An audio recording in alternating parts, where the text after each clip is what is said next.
joining local labor leaders demanding the state take steps to curb the use of robo-taxis in Los Angeles. 2 weeks on a hunger strike, yellow taxi medallion owners are getting the financial relief. Federal agents say this operation prevented fentanyl from flooding communities across. This is the seized and shock part of the video. And what they found was massive. The country. Let's go. Well, it has been something that you might have been noticing, and we have too. It seems to be harder to get a cab or rideshare lately. At 6 o'clock in the morning, the Los Angeles rush hour was just beginning. Thousands of cars were flooding the 405 freeway, and among them were hundreds of yellow taxi cabs starting their morning shifts. To the commuters in the lanes next to them, they looked like standard city transport. They were licensed, clean, and carrying passengers to the airport or downtown hotels. But inside the command center of the Drug Enforcement Administration, a countdown clock was hitting 0. All units execute. Stop all vehicles immediately. Across the entire city, the order went out to 800 federal agents and LAPD officers. Yeah, not the mutual bullshit is over. We can go with the seized. Marked federal SUVs swarmed a taxi waiting at a red light. At LAX Terminal 4, officers moved in on a line of cabs dropping off travelers. In the downtown district, patrol units boxed in yellow sedans on 3 different corners simultaneously. What is that? It was chaos. Passengers were escorted out of vehicles. Try and see what those emotes are, therapy. Drivers were ordered to turn off their engines and step away from the cars. Within minutes, 500 taxi cabs were stopped cold. But this wasn't an immigration raid or a license check. The agents weren't looking for the drivers. They were looking for what was underneath them. Here is the twist that made this case a nightmare for federal prosecutors. The 500 drivers... No, I don't want to go back to 1980. I want to go back to 1982. A few months before my dad passed away. That way I can get his ass to the doctor. And he'd still be here. October of 1982. Let's go. Standing on the side of the road had absolutely no idea what they were carrying. They thought they were earning a living. They didn't know they were driving on top of 20 kilograms of high-purity cocaine. Welcome back. What you are witnessing is the dismantling of Operation Yellow Line, one of the most sophisticated smuggling rings in California history. For 5 years, the Yellow Cab Company of Los Angeles operated as a model business. They held a valid city contract. They were approved by the Department of Transportation. Not 1981, 1982. 82. Their vehicles passed every safety inspection, and they transported millions of passengers annually without incident. But beneath the yellow paint and the city permits, the entire company... But listen, D3, I don't want nothing to do with 1982 unless I get to go back and know what I know now. Because if I could just go back and be the dumb fuck I was in 1982, I'll just make the same fucking mistakes that I made the first time around. I gotta know what I know right now. And I want to keep, this is the most important part, I have to keep my Heimlich maneuver certification. I'll be loved by many women. I didn't know about it in 1982. So yeah, I gotta know what I know now. It was a lie. DEA intelligence reveals that the cartel had purchased the company 5 years... No. If I go back in 1980, he passed away March of 1983, March 17th, St. Patrick's Day. If I go back to 1982, October, September, October, November, it's fine. All I gotta do is get him to Dr. Powell at the Pioneer Park Medical Center there on Irving Boulevard, and he'd be fine. Years ago, not to run a taxi service, but to build a distribution network that was invisible to law enforcement. Every single one of the 500 cabs in the fleet had been modified. In a secret garage owned by the management, cartel mechanics installed hydraulic compartments under the passenger seats and behind the door panels. These weren't crude cutouts. They were professional engineering jobs, lined with lead to block X-rays and sealed to prevent drug-sniffing dogs from detecting the scent. Seizures are down. Cocaine and meth is on the rise in our area. We first report on the increase this summer, and this bust here is proof. The cartel... And this is what happens when you allow the fucking East Indians and the Muslims to take over the taxi services. They've taken over the taxi services everywhere. Hell, I was with Metropolitan Taxi in 1982. No shit, by 1984, we had all kind of Iranians driving taxi for Yellow Cab in Dallas and Terminal Cab in Dallas. They didn't allow them in Irving. They wouldn't let them drive in Irving for Metropolitan Taxi. But Terminal Taxi and Yellow Taxi, they were flooded by Iranians in 1984. Who'd have thunk it? Are getting creative in how they're smuggling the drugs. Each compartment could hold 20 kilograms of narcotics. Do the math. 500 cabs. That is a total capacity of 10,000 kilograms or 10 tons moving through the streets of Los Angeles every single day. The genius of the operation was the unwitting mule system. Therapy. The drivers were hired legitimately. If they're from a Muslim country, they shouldn't even be in this country. Sharia law and Christianity, no way to mix it. No way to integrate it. So how about they stay in the country where Sharia law already is instituted instead of trying to build it here? They passed background checks. They were Totally assigned routes by incompatible. dispatchers who were actually cartel coordinators. A driver would get a call. Pick up passenger at Terminal 4. Drop off at the downtown Marriott. It sounded normal, but the passenger wasn't a tourist. He was a courier, and the drop-off wasn't a hotel. It was a distribution point. The driver would drop the passenger off, never knowing that the real cargo was hidden inches from his own legs. The DEA had been tracking the company for 13 months. They watched as specific cabs visited known drug houses in East LA, but the drivers were always different. The vehicles were the constant. The humans were just variables. They knew the fleet was dirty, but to take it down, they needed more than surveillance. They needed probable cause to search 500 vehicles without alerting the cartel leadership. If they stopped one cab and found drugs, the dispatchers would warn the rest of the fleet, and the evidence would disappear. They needed a way to confirm the mechanism from the inside. That is when Special Agent Maria Rodriguez made a call that changed the entire investigation. Rodriguez. She didn't send in a SWAT team. She sent in a secret weapon. The taxi. Thank you, therapy. We're going to have a reaction card for my subscribers on Streamlit. It's going to pop up and say, pegging time. Right, therapy?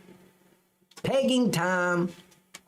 That's when I get all excited. The Limousine Commission has realized that they really have to start Not helping really. these yellow cabs, which are being battered by those car. 2 months before the raids, a rookie DEA agent walked into the yellow cab Pegging offices and time. applied for a job as a... Now, therapy, the pegging is at top, and then there's a picture in the middle, and then time is below it.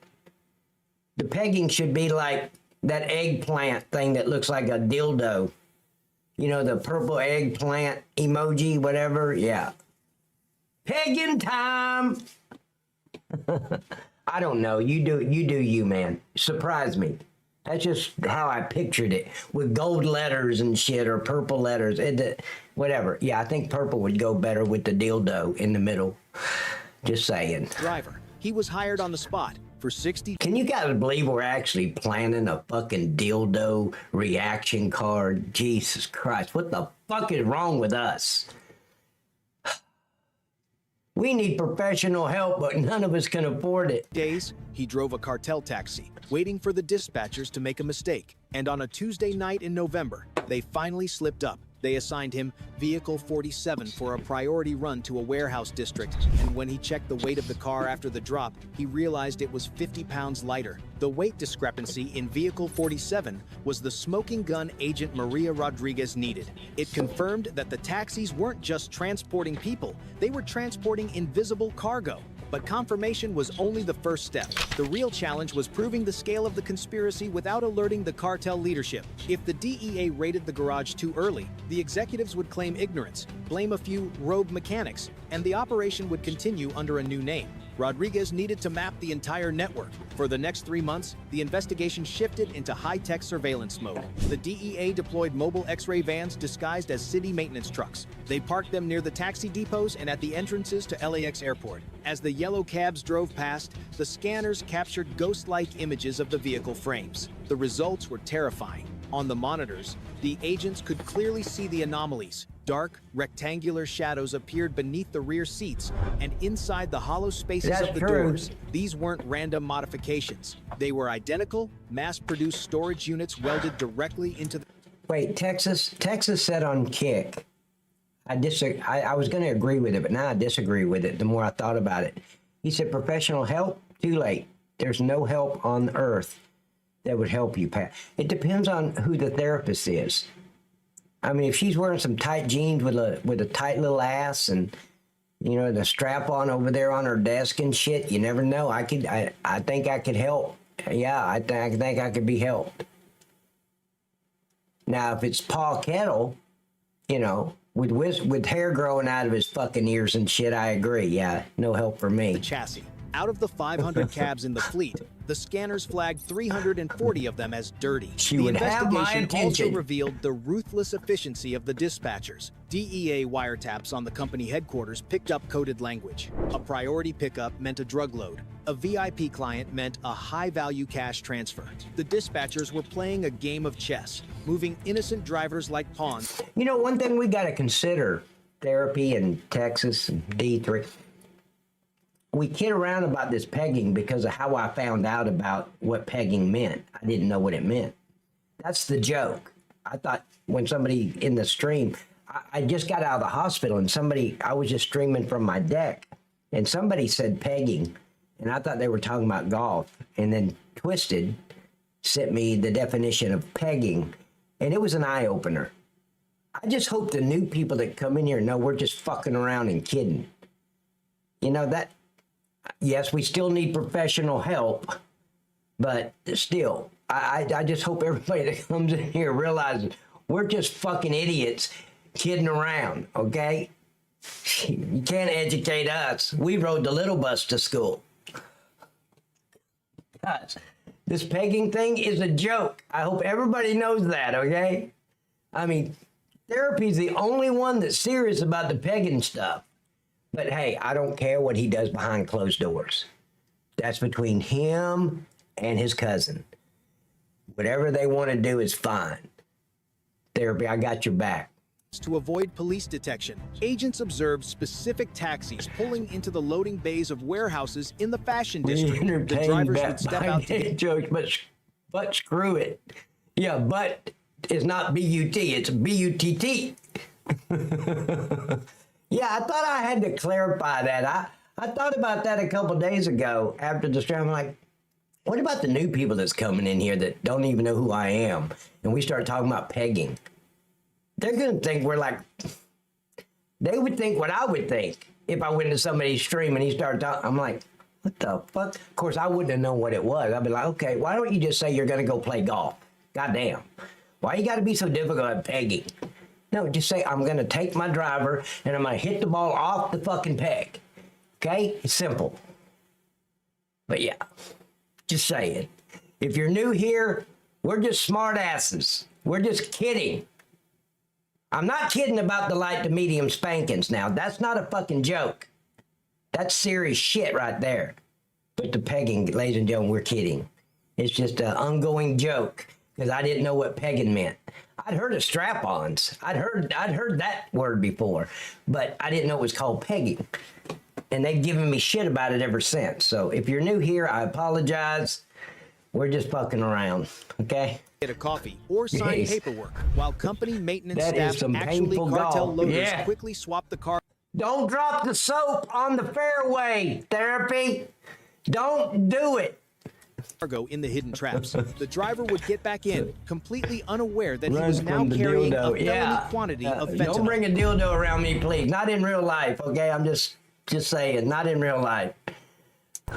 Yeah, 1.7 million pills, meth, and more taken off the streets. Fox 31's Nicole Fierro got an up-close look and is joining us live with the wild backstory behind this discovery as well. Nicole? This created a moral crisis for the federal team. They weren't hunting criminals in these cars. They were hunting victims. Ask yourself this. If a company executive knowingly tricks 500 innocent employees into becoming drug mules, do they deserve the death penalty? Hit the like button if you believe the punishment should match the betrayal. As January approached, the pressure to act became unbearable. Intelligence from a cartel defector indicated that the fleet was preparing to move a massive shipment of pink cocaine, a synthetic mix often laced with fentanyl, in preparation for the Super Bowl weekend. Rodriguez knew they couldn't wait any longer. But how do you stop 500 cars scattered across 4,000 square miles of Los Angeles simultaneously? If they stopped 10 cars, the drivers would radio dispatch. Dispatch would alert the cartel. The remaining 490 cars would disappear, dump their loads, or be burned to destroy. Okay, this is D3's fault. He got me started tonight. I'll be right back. I gotta run get a cigarette. Destroy the evidence. The DEA needed a kill switch. They brought in the FBI's Cyber Warfare Division. They didn't target the cars. They targeted the dispatch system. The plan was audacious. They would seize control of the company's digital radio network. At the exact moment the raid began, every single taxi driver in Los Angeles would hear a voice not from their dispatcher, but from a federal agent. The date was set for January 28th. On the night before the raid, 800 officers from the DEA, FBI, CHP, and LAPD gathered at Dodger Stadium for the briefing. The mood was tense. They were told to treat the drivers as hostages, not suspects. Medical teams were staged at the processing centers. Psychologists were brought in. The agents knew that telling an honest father of 3 that he had been trafficking heroin for 2 years would be a traumatic blow. At 5:59 in the morning, the sun began to crest over the San Gabriel Mountains. The rush hour traffic was building. The yellow cabs were moving. Inside the DEA command post, Agent Rodriguez stared at the GPS map. 500 yellow dots were blinking across the screen. She picked up the microphone that was patched. Sorry. After pegging, I have to have a cigarette. Okay, it's almost like sex.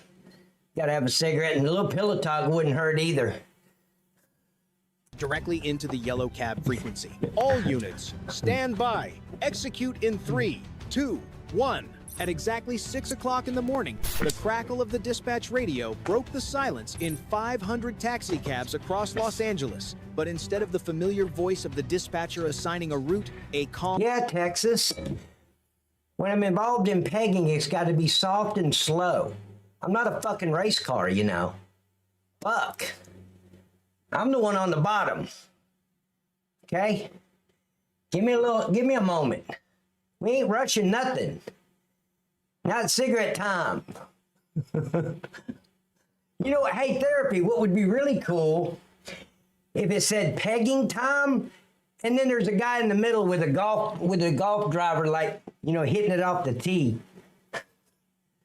That would kind of uniform the joke about the pegging. I could just imagine some 26-year-old guy coming here for the first time. Start talking about pegging. Oh, I'm sure he left quite quickly. Yeah, like, oh, fuck this guy. No, we ain't staying in this train. An authoritative voice filled the cabin. Attention all drivers. This is the Drug Enforcement Administration. Take me away. Conducting a federal law enforcement operation. Please pull your vehicle to the nearest safe location. Turn off your engine and wait for officers to approach. You are not under arrest. Please cooperate. The confusion was absolute. Close call for a yellow cab driver in Times Square. Take a look at this video. The road opening up underneath the cab. On the 405 freeway, drivers looked at each other in the lanes. On surface streets, cabs pulled to the curb in unison. Some thought it was a prank. Others feared it was an immigration sweep. But within seconds, the flashing lights of federal vehicles confirmed the reality. Agents approached the cars with their hands visible, not on their holsters. They opened the doors and guided the drivers to the sidewalk. Am I in trouble? One driver. How would the drivers not know they're transporting that large amount of narcotics and fentanyl? Asked, his hands shaking. I've been driving for 20 years. I didn't do anything. The agent simply nodded and said, we know. Watch this. With a crowbar and a hydraulic release tool, the agent pried open the panel beneath the passenger seat. The metal groaned and popped loose. The driver gasped. Packed tightly into the hidden cavity were 20 kilograms of cocaine, wrapped in blue tape. The driver had been sitting inches above a felony quantity of narcotics for his entire shift. You were never the criminal, the agent explained. You were the camouflage. Across the city, the scene repeated itself 340 times. While the highways were being secured, a second tactical front opened up in the industrial district of Vernon. This was the location of the company's maintenance depot. Agents breached the rolling metal doors with an armored vehicle. Inside, they didn't find mechanics changing oil. They found a cartel assembly line. Sparks were flying as welders installed the lead-lined compartments into the chassis of 15 new vehicles. Half-assembled taxis sat on hydraulic lifts, their interiors stripped bare. The floor was littered with high-grade fabrication tools and schematics written in Spanish. The 8 mechanics on site were flown in specifically for their engineering. But my question is now, if the driver didn't know, how did they know where to take the drugs then? You see what I'm saying? I mean, if there's that drugs in the car, why is the drugs in the car if the driver of the car is not going to take it to a location and let them unload the drugs?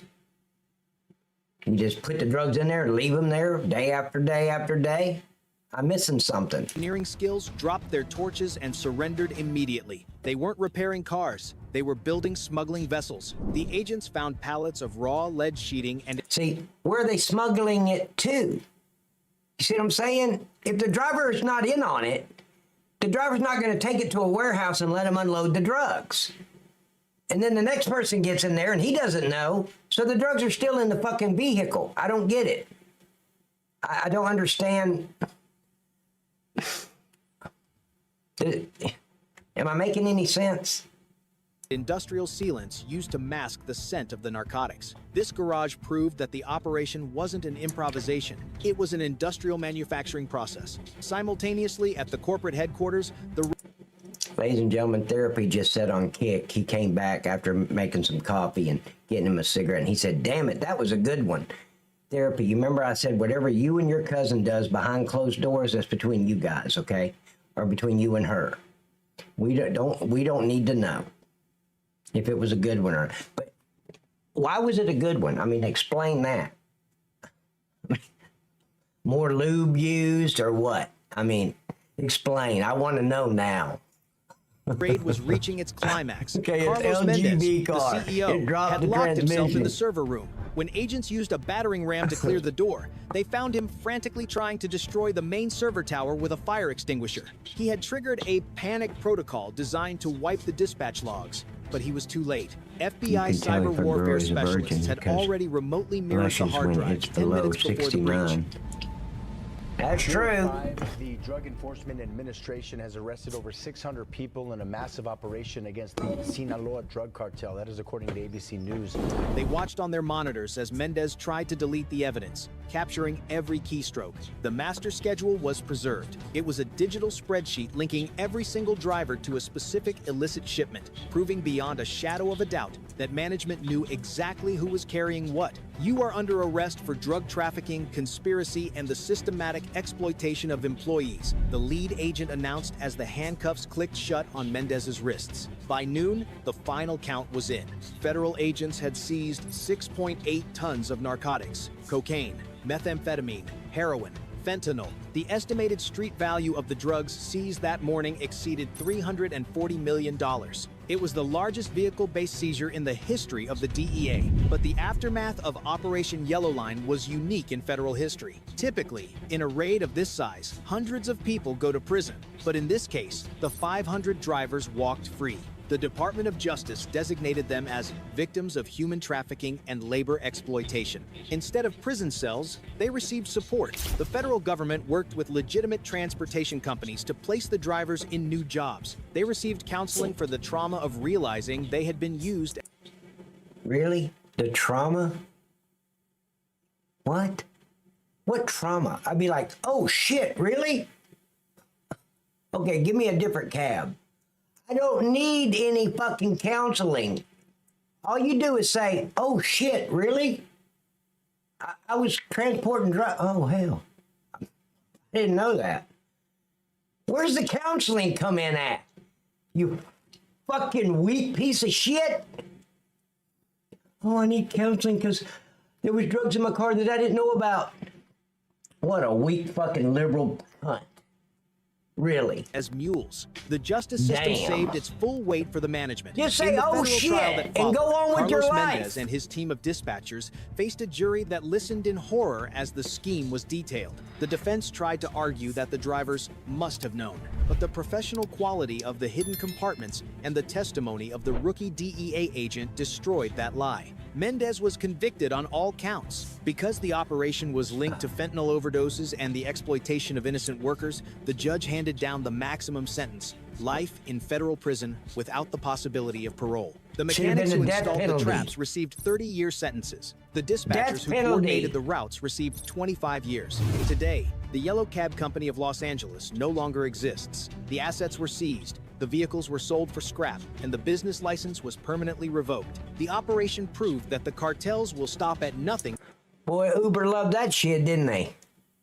I think Uber planted that shit. To move their product. They will buy companies. They will weaponize innocent people. They will hide in plain sight. But it also proved that no cover is perfect. The fleets are gone. The executives are in prison. And the innocent drivers are back on the road, earning an honest living without a shadow beneath their seats. If you believe that companies found using their employees as shields for criminal activity should face immediate asset forfeiture, hit that subscribe button. We will keep... I don't get it.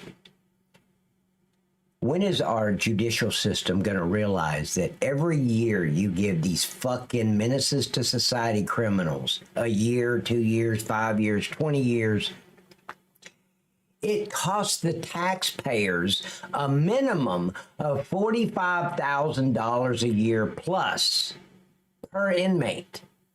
So 30 years, add $45,000 a year, and it's probably in California, it's probably $85,000 per inmate. Look how much money that is for the taxpayers to house these menaces to society. The death penalty eliminates that. They'll no longer commit crimes, and it's not costing the taxpayers anything except a fucking forever box. And what is that, $250 for a forever box? And less than that if you cremate the fuckers. Do that. Ridiculous. Totally ridiculous. I get so disgusted with this shit. Life in prison, 30 years. What the fuck? Let's start adding the math up before you start. Death penalty. Yeah. Let's bring back capital punishment. Let's go. As an officer routinely oversees the towing of a vehicle, he's about to witness the first occurrence of a string of events that will lead to the scariest night of his career. Jesus Christ. What the hell was that? It was white four-door. It was a Hyundai. Just went by us at an extremely high rate of speed. About an hour and a half later, officers find the suspect parked in a driveway and surround him. Hi, styling hair. Styling hair between you and me. If you were here earlier when I was talking about the pegging was a joke and all that, it wasn't. It's just between you and me, okay? So don't get disappointed. I just don't want you disappointed. You might have went out and bought a brand new strap-on or something. I don't know. I'm just saying it. I was just talking. Okay, it's still on. Stop! Oh, you just got here? Okay, good. All right, just 1022 everything I just said. Let me see your hand. Don't move. Come out of the car. Come out of the car. Oh, of course it's got to be a fucking hood rat. Come out of the car. Of course. No, stay right there. Right there. Don't move. Stay right there. Don't move. I'm not going anywhere. We're out. Damn right you're not. Mark, you will be shot if you put that vehicle in park and drive. Mark, don't do it, Mark. I'll get my mom. Mark, don't do it. I'll get my mom. Don't do it. You're going to hit my car. I'll get my mom. You're going to hit my car. Stop. Mark, don't do it. Get out of the car. Out of the car. I'll get my mom. Get my mom. Watch out, watch out. I'll get my mom. Watch out for this. Watch out. Whoa! Frankie, watch out. Holy shit. Mark! Oh, shit! We need units. You guys are doing.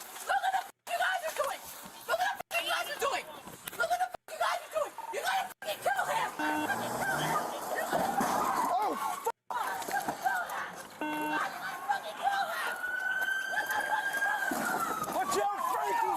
Frankie, watch out! Shoot that piece of shit!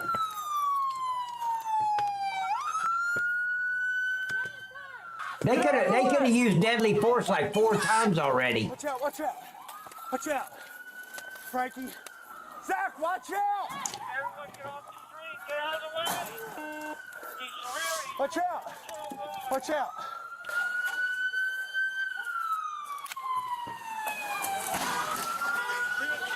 Therapy, do you expect anything less from a hood rat? I mean, really. Oh, units are okay right now. We need more. I don't expect nothing from these animals. Except for them to raise hell and act a fool in public. Break the law, steal, murder, rape. Everything that goes with that package. What, you gonna run after him, you fucking idiot? Get your patrol unit, dumbass. Stay off the road. Hey. I do too, Therapy, every time. It's exactly what I expect. Nothing less. I'll be disappointed if it was. Get out of the car! Get out of the car! I don't think that's gonna work. Back this way. Back this way. Justin, back this way. Correct, Therapy.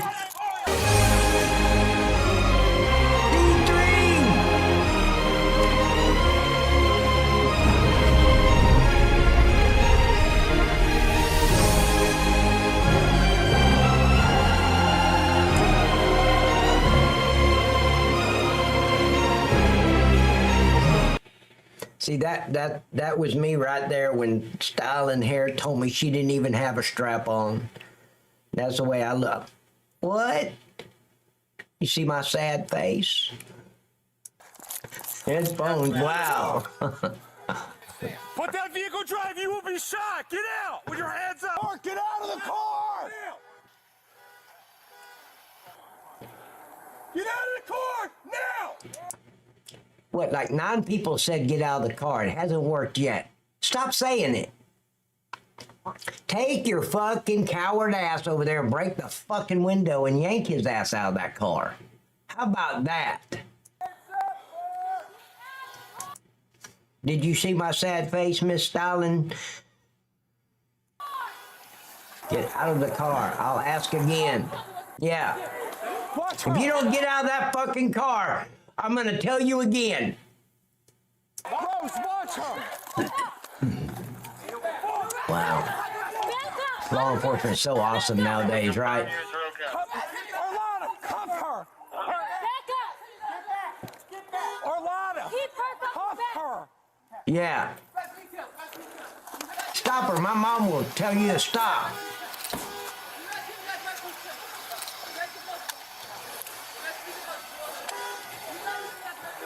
Try the other side. The other side of the baton. I gotta check the dog, too. Yeah, they don't get This out. officer is referring to his K9 unit that was inside one of the squad cars the suspect rammed at full speed. Once, as we were running toward the window, get out of the car! And we're running toward the window to break the fucking window. We're not standing back there like that. We're just we blitzed the car. As soon as the chase is over, and especially something like this, we'd have just rushed that fucking car and yanked his ass out of that vehicle.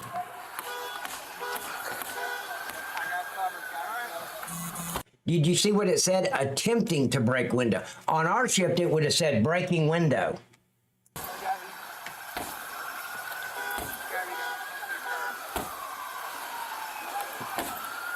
What a week. I'm 100 and, as a cop, I was 118 pounds.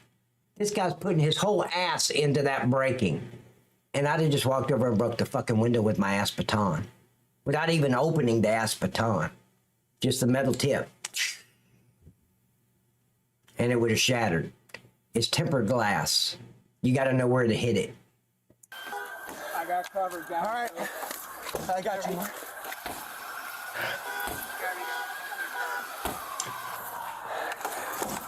Get out of the car! Mark, get out of the car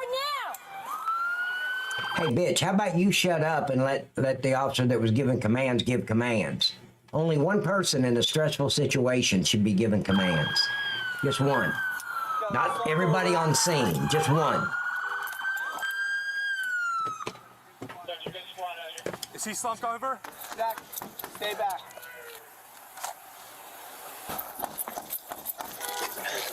Watch out. Watch out. See if I can. Use the other side of it, Justin. It's heavier.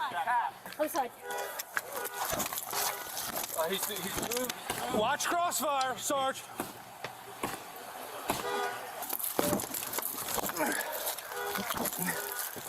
No, they don't give a shit. Jesus Christ, man. They got it.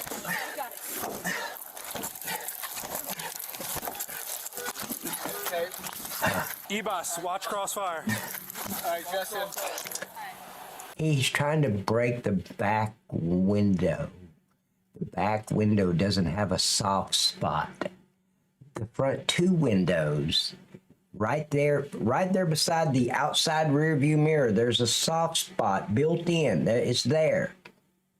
And all I got to do is hit it with my ass baton. The metal tip of my ass baton is the tempered glass will shatter. The back windows are made differently for passengers.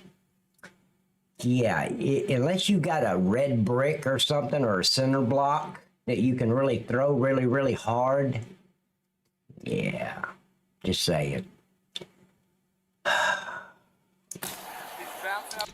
The last thing heard before the audio cuts for a couple seconds. Yep, right there at the corner by the outside mirror, ladies and gentlemen.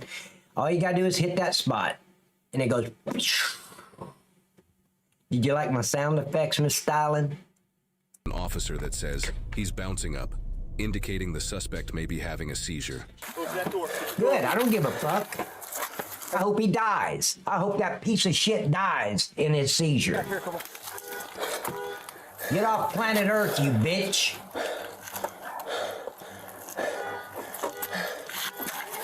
Look, they're all wore out trying to break the fucking back window.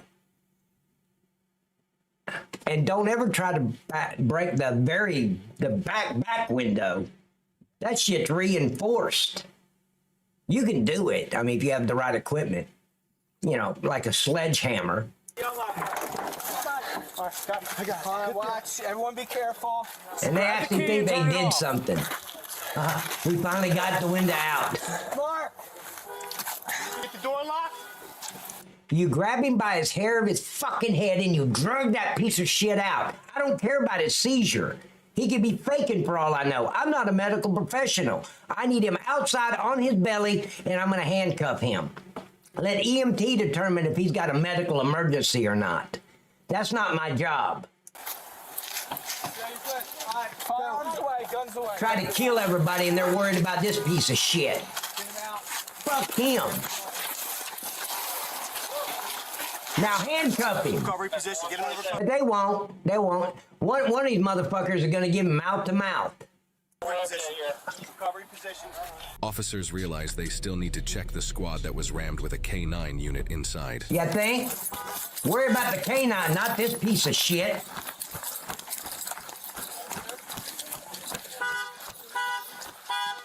Wow. Worry about the dog, not the criminal. Hold on, buddy.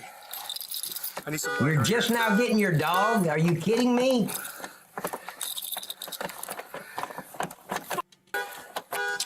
You think it's not gonna open fucked hard? You see the big fucking dents on the side? What's that?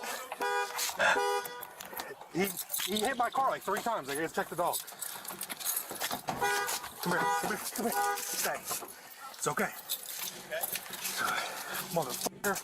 Yeah, no shit. There was plenty of officers down there at the scene. My focus would have been on my partner, my K9. He'd have been out a long time ago.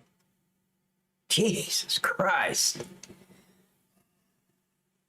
Okay, I'm gonna leave this running. I gotta go. I'm gonna go pee and I'm gonna fucking shake it like 19 damn times. I'm so irritated. I'll be right back. Yeah, I think so. You okay? Keep him on his side. You all right? I'm good. He was trying to run over me and Francis. I just got glass in my hand for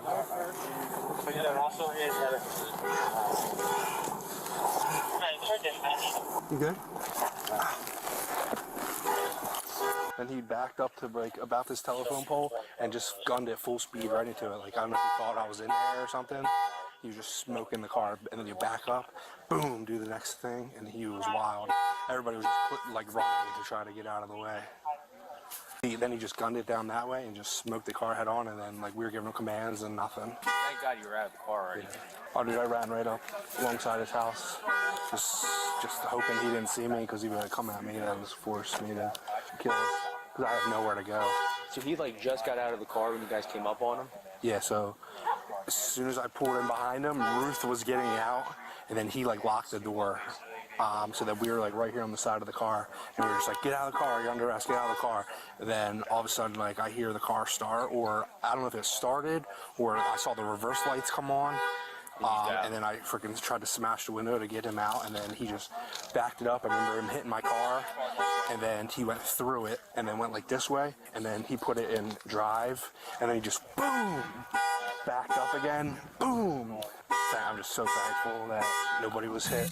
This suspect, Mark Ferraiolo, a 23-year-old male, and his wife, Ruth Patton, a 42-year-old female, who was the woman heard interfering with the incident, were both arrested that night. Reports indicate Mark has both eluded and been violent with police on multiple occasions. In an interview with Ruth, she stated that while her and Mark were driving prior to the incident, they saw cops overseeing someone's car being towed on the side of the road. Mark thought the police were coming for them. According to Ruth, Mark wanted to, quote, crash the f***ing car, and both of them were going to die along with their baby, as Ruth was pregnant at the time. She also said that Mark wanted to crash into the cops and wanted to kill at least 2 officers that night. He then proceeded to speed by officers at approximately 80 miles an hour in a 45-mile-per-hour zone at the scene of the car towing, and the events following unfolded. Mark was charged with 2 counts of first-degree attempted murder of a police officer, 2 counts of third-degree aggravated assault on a police officer, 2 counts of third-degree eluding, 4 counts of fourth-degree criminal mischief, and 1 count of fourth-degree injuring a police K-9. Ruth was charged with 1 count of third-degree terroristic threats and 1 count of fourth-degree obstruction of justice for her actions during the incident. While no trial date has been set yet, both have been held without bond at the Burlington County Jail since the incident. While both the K-9 unit named Tango as well as multiple officers sustained injuries, none were life-threatening, and all have since fully recovered. Mark and Ruth are presumed innocent unless proven guilty in a court of law. This was the calm before the storm that they probably never saw coming. And it's amazing how people can see a street full of cops but still drive like they simply don't care.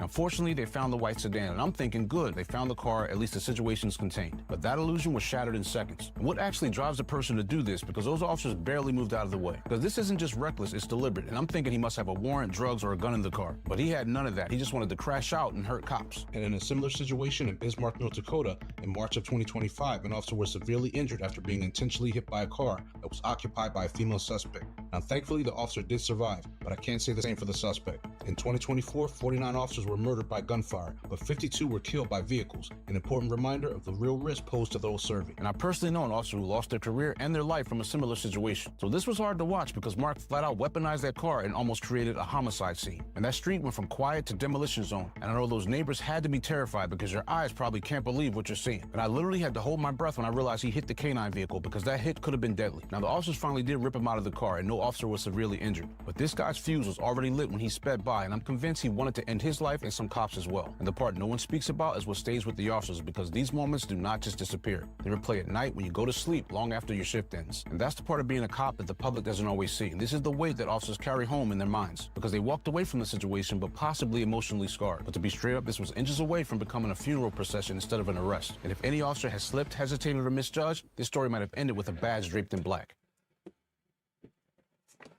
Yep, I'm back. I made it. Frank, I made it. Damn. Could be his mother, Gross. Oh, could have been his mother. Yeah, probably Gross. All right, we're moving right along. Let's go. Let's just continue. Put your hands up. Hey, deploy rifle. Deploy rifle. Hey, has he got a gun? I don't know what he's got. Can't see. I can't see. We gotta move up. He's got a hostage. Put your hands up. Put your hands up! Put your fucking hands up! Shoot that piece of shit! Put your hands up! He's choking her. Open the door. Stop it, bro. See, that's how stupid this officer is. He's saying he's choking her, and he still doesn't shoot him. My job is to protect her life. She's the innocent victim. I'd have said, get your hands off of her. Boom! That's it. I'd have shot him right in the fucking face without hesitation. And then I could have went to Huddle House and had me a fucking omelet if I wanted to. He's a criminal piece of shit. I'm gonna shoot you if you don't stop, dude. Yeah, keep threatening. Keep threatening him. I'm gonna shoot you. Las Vegas, if you don't let her go, I'm gonna say it again. This does not begin with a pursuit or a prior complaint. It The starts other with day, a guy drives right right through the front door of the police station saying he wanted suicide by cop. Luckily, no one was injured, and he should have been shot. What should have been a routine traffic stop turns into something else entirely. The question is no longer how to stop a driver, but how to intervene when the threat is intimate, contained inside the vehicle, and the aggressor is no longer responding to reality. I'll shoot your ass again. What follows is not only the case of domestic violence, but the precise moment where a psychotic state, coercive control, and police response against the... Look, if a criminal's got his hands around a woman's throat, or anybody's throat, you can use deadly force. He doesn't have to have a knife or a gun or a toothpick. His hand around that throat is life-threatening. Clock intersect to interrupt a death already in progress. I'm Tyler, and this is your daily dose of crime. Shut up, Tyler. Get off my screen. Get your daily dose of crime every single Jesus day Christ. at 3 p.m. Eastern. I'll delete that shit out next time. 2 videos per day. Don't miss a single. Shut up. Oh, it just 4-1. Move.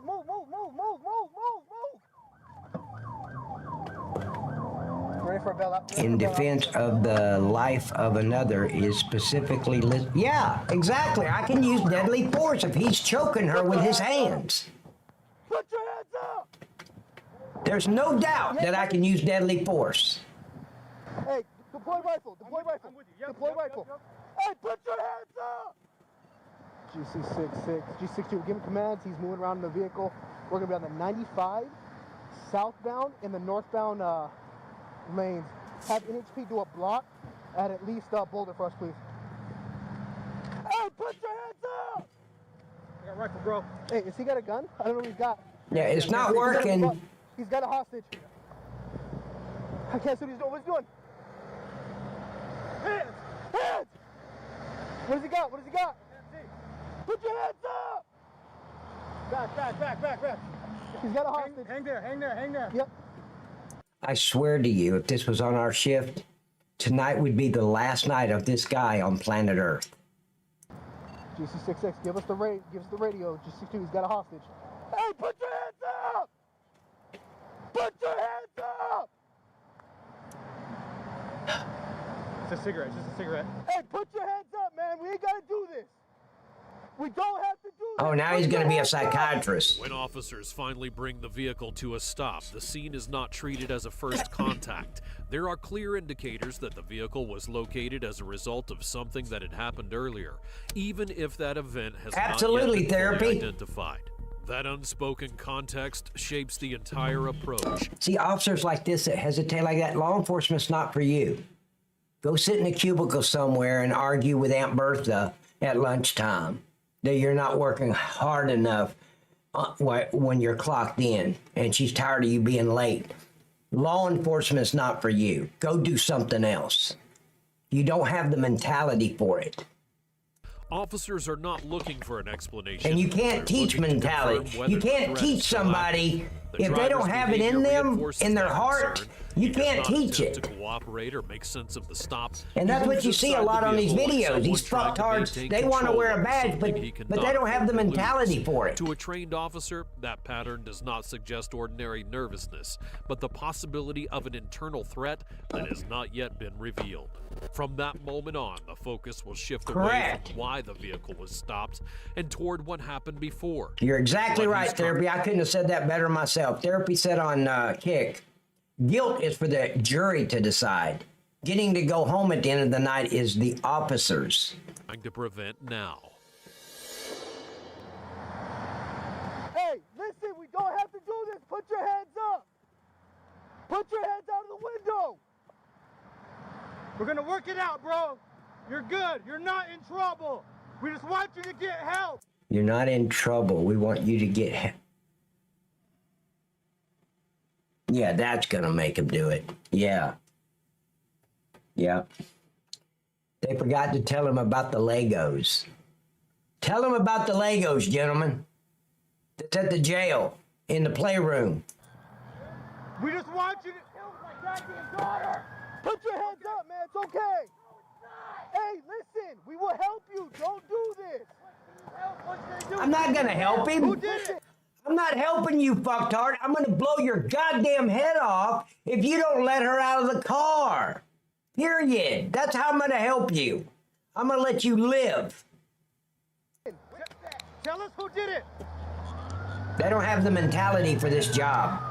Hey, listen, I will help you out. I just need you to get out with your hands up, man. I will help you. He's lying his ass off, too. He ain't gonna help him. No. Hey. Correct. Okay. Hey, we want to help you, man. Just stop. See, they started off wrong. We're not there to help him. We're there to stop him from killing that woman in the car. Period. I'm not helping him. Except I'll let him live if he lets her go. Hey, listen, just put your hands up. And just talk to us, man. We don't want to do this. Put her down. If he doesn't put it down, I want to do this. Let her out. You can tell he hasn't taken verbal judo. What you got? I can't see what he's doing. Here, I'm going to break this window. I can't. I got to roll up. And you hear her in the background screaming for help? And these officers are chit-chatting. Like they're talking about what movie they're going to watch tonight. Put your hands up. I will shoot you. Put your hands up. Put your fucking hands up. Stop. I will put your hands up. He's choking her. Shoot him. Shoot him. Lord in heaven. He's choking her, dog. Open the door. Door. It's not that hard of a decision. It's a simple decision. The officer's even saying he's choking her, which is life-threatening. Boom. That's it. It's over. Are you okay, ma'am? Get out the passenger side. Are you okay? But no, they're going to let it go on. Because, see, the officer with the Happy Meal that they're going to use for negotiation hasn't arrived on scene yet. Stop it. Forcing team. Stop. He's trying to kill her. I'm going to shoot you if you don't stop. Yeah, probably. I would have blown his fucking head off right there in that driver's seat. Let her go. Boom. Now he'll let her go. I got his right hand. And then you hear what the officer's saying? He's killing her. Do you not remember your fucking oath? The stupidity of these fucking officers today is just... It's scary to know who's in those patrol units out there when you see an officer. Jesus Christ. Please kill me. No, we're not here to kill you, bro. We're trying to help you. Listen to me. We're trying to, okay, We're not trying to, I'm trying to help the woman. Okay, talk to me. They're gonna kill me. Who? I want to help you kill you. Let go of her, bro. Let go, man. Help. I will let go of her. I will. Let go. I will help you. No. Let go and I will help you. I can't. Okay, let go of her. Have me pinned against her. Okay, let go. Give him a Happy Meal. Just release your Let him see the toy. Release your hand. Release your hands. Bro, release the hands. Release your hands. Release your hands, bro. Release your hands. Release your hands. Listen. Next, officers are going to argue the law on the curb using... Yeah, exactly. Release your hands. Release your hands. Come in. I guess they're going to wait till she chokes to death. Let her go. Let her go. Let her go. Let her go. Well, at least I didn't have to shoot him. She's already dead. There's no reason to shoot him now. That's their mentality. If he kills her, I don't have to shoot him. I got him.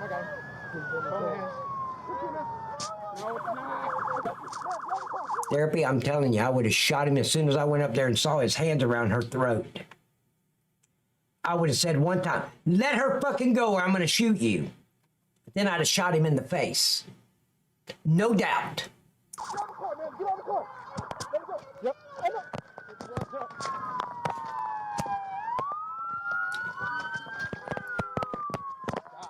Hell, I'll take a week off, knowing I saved that woman's life.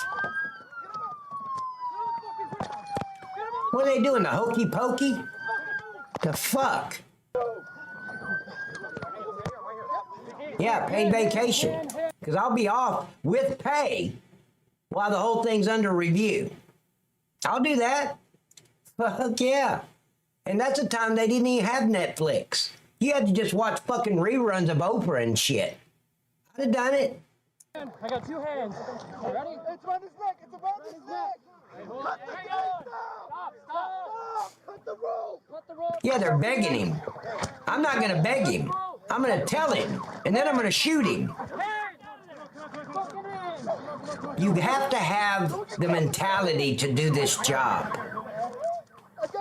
You have to be compassionate for the victims and a motherfucking dick for the criminals. You have to know how to balance those two. If you don't have compassion, first of all, you don't need to work traffic because you're not dealing most of the time with hardened criminals. You're dealing with drivers coming back and forth to work in the hospital and all that shit. Ma and Pa kettles and shit. You have to have compassion. You can't treat a vehicle stop like they're a convicted felon.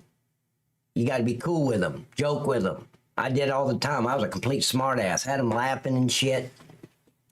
But these fucking hardened criminals, you got to be a son of a bitch from the word go. You don't ask them nothing, you tell them everything. And this woman's been screaming for how long has this stop been going on? For the last 10 minutes?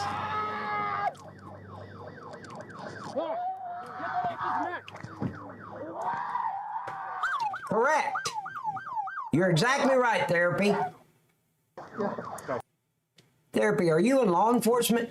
You know a lot about it.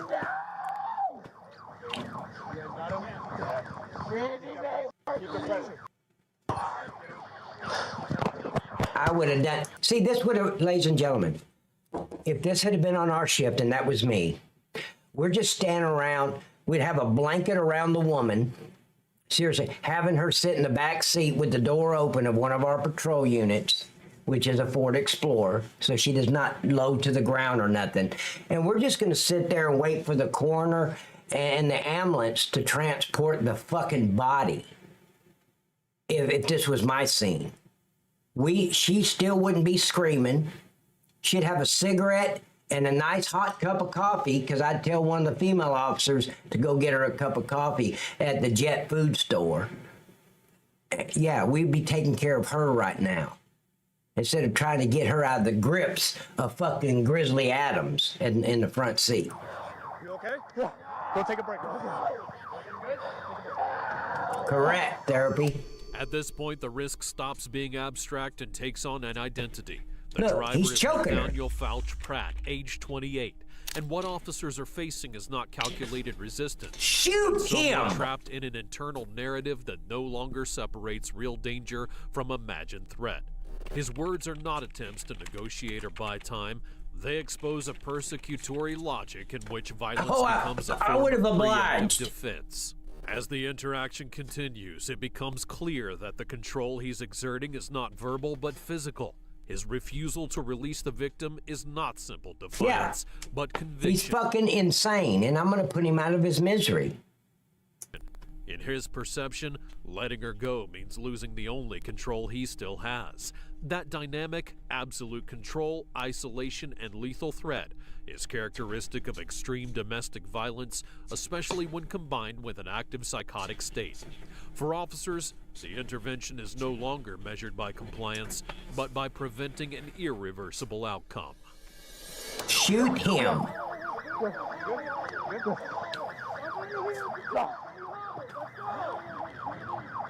Stay over there for me. Stay over there. I know he hit you. Stay over there. I know. I saw it. You get your fucking ass out of my scene. What the fuck? And these fucking taser fans, not one of them said, well, let's just try to tase him, which I wouldn't even bring up. But, you know, they're just so fucking stupid. They haven't even thought about that outcome. You pepper spray him, and guess what? His hands are going to come off her and come to his face. But no, this is life-threatening. You don't bring pepper spray to this kind of scene. You bring lead poisoning. It's the only thing that will end it. Put a bullet in his fucking brain. Without hesitation. If you can't do that, law enforcement's not for you. They're gonna me out. Exactly, therapy. And these officers have let this go on way too long. And this fucktard with the cam, he's breathing heavy like he just got a blowjob, like he's actually done something. All he's done is, let her go, let her go, let me see your head. That's all he's done. He's breathing fucking hard. What the fuck? It's all for the camera. It's all drama. No! It's been out down! God damn it! Stay right there. It's good. It's good. You shoot me in the head! Help! You okay? Yep. Good job, dude. Good job? Are you fucking stupid? The woman's still getting choked and this fucking idiot saying, good job. Oh, is that her? Medical coming, okay? Okay, good. They got her out. He'd have been a dead son of a bitch. Northtown?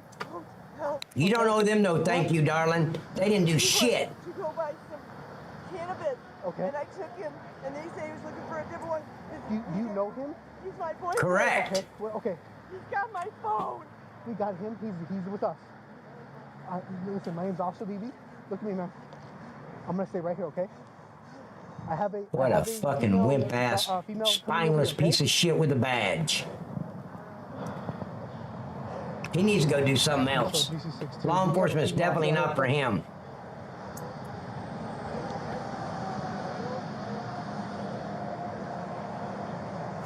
Wow. We have the freeway shut down completely northbound. I'm out with the victim, Rick. She does not want a male officer here. I believe she was 427.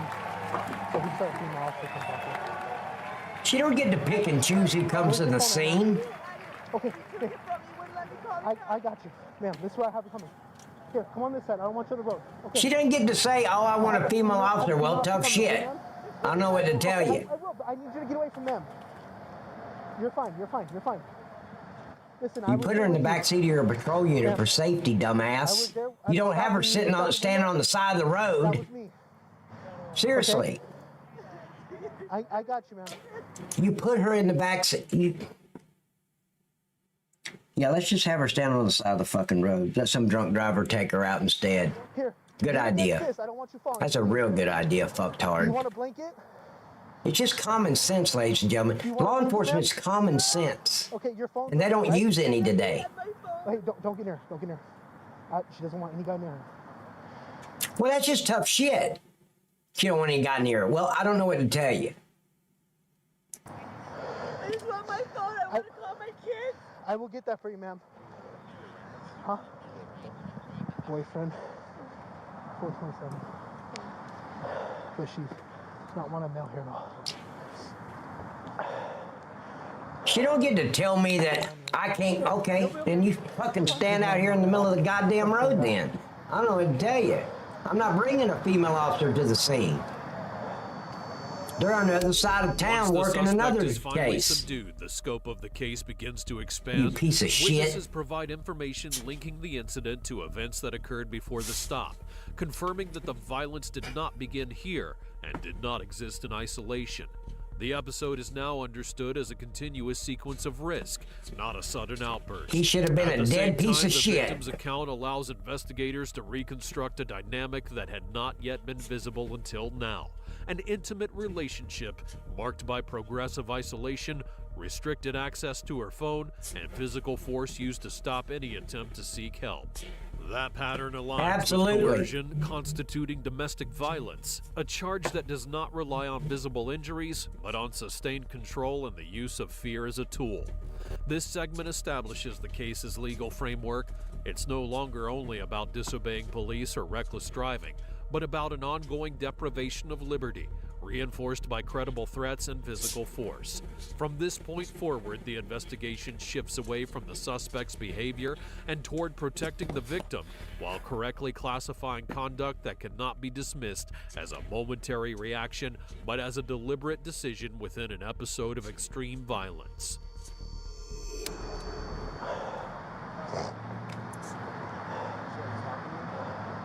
A little bit, 427. What's he breathing heavy for? He wants a female. Drama. That's why. Drama. Hey, Sarge just wants you to relax. You good? You break your hand? Yeah, they allowed it to continue a lot longer than it should have.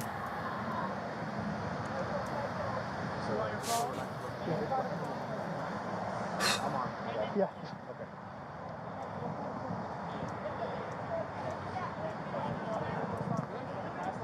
Push off. Yeah.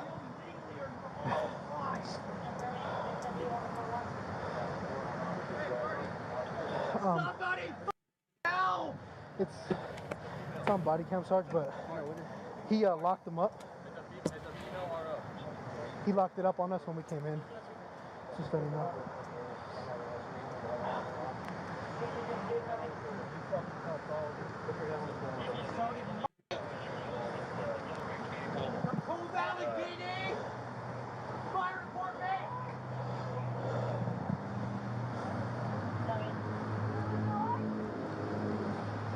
Okay, let's put it right here.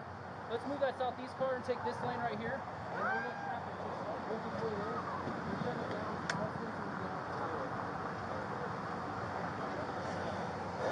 Help! You're going to kill me! No, I would have already done that, Slick. When you had your hands around her throat. How long did that go on? About 10, 15 minutes? The officers letting him choke her?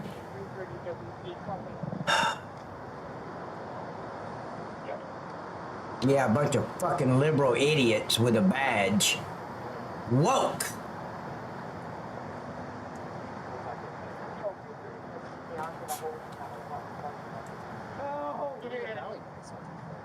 They're going to help out with Northeast calls for service. What a crazy ass scene. These officers did everything ass backwards. Caring more about the criminal than the victim. They were protecting the criminal. Did you guys see that? Allowing him to continue to choke this woman in the front seat of that car tells me they care more about this piece of shit than the victim. For 10, 15 minutes, he's choking her. Off and on, choking her. I don't give a fuck about the criminal. Help me! Anyone with a gun, shoot him out! He couldn't stand it. Tell him congratulations. Welcome to the family. Turn on camera. Turn on camera. Not talking to anybody. Not talking to anyone. The case against Nathaniel Fouch Pratt was not resolved as an attempted murder or a textbook kidnapping, but as what the evidence could most clearly support: a pattern of extreme domestic violence, sustained coercion, and conduct that directly endangered the life of the you were a victim deputy and sheriff? others. The final I didn't know charges that. reflect that assessment: repeated failure to stop on a police signal, reckless driving resulting in substantial bodily harm, coercion constituting domestic violence, domestic battery by strangulation. Oh, that's right, military. I domestic remember battery, that. Yeah. Battery by a prisoner. Same What was thing. judged not as a single act, but as a continuous pattern of control, isolation, and force. that persisted even after police intervention. In court, Fouch Pratt would be sentenced to 19 to 48 months in the Nevada Department of Corrections to be served concurrently with one. So see, they didn't get him for kidnapping. They didn't get him for attempted murder. They got him for domestic violence, basically. When he stopped her freedom of movement with his hands around her throat, that's kidnapping. And attempted murder, all wrapped up in one little bow. Weak fucking law enforcement. 63 days credited for time already served. The sentence yeah, that's exactly what it is, federal. Immediate risk while establishing criminal accountability without ignoring the mental health. Yeah, he's going to take a gun, he's going to go shoot that bitch. That's what's going to happen. Crisis that ran through the entire incident. The case does not end with a pursuit or even a gunshot. It ends at a far more hard line to define, the one that separates timely intervention from a death that at several points seemed to be inevitable. And it leaves a clear conclusion. Within intimate partner violence, the most dangerous threat is often the least visible, and the difference between survival and death can come down to seconds, behavioral awareness, and a response that understands that not all dangers announce themselves with noise. We're going to have a birthday marathon stream for him. We'll see you Saturday, 6 p.m. Eastern Standard Time, and you guys have a super blessed evening. Good night, everybody. Goodbye, everybody. I've got to go. Gotta leave you all behind and face the truth.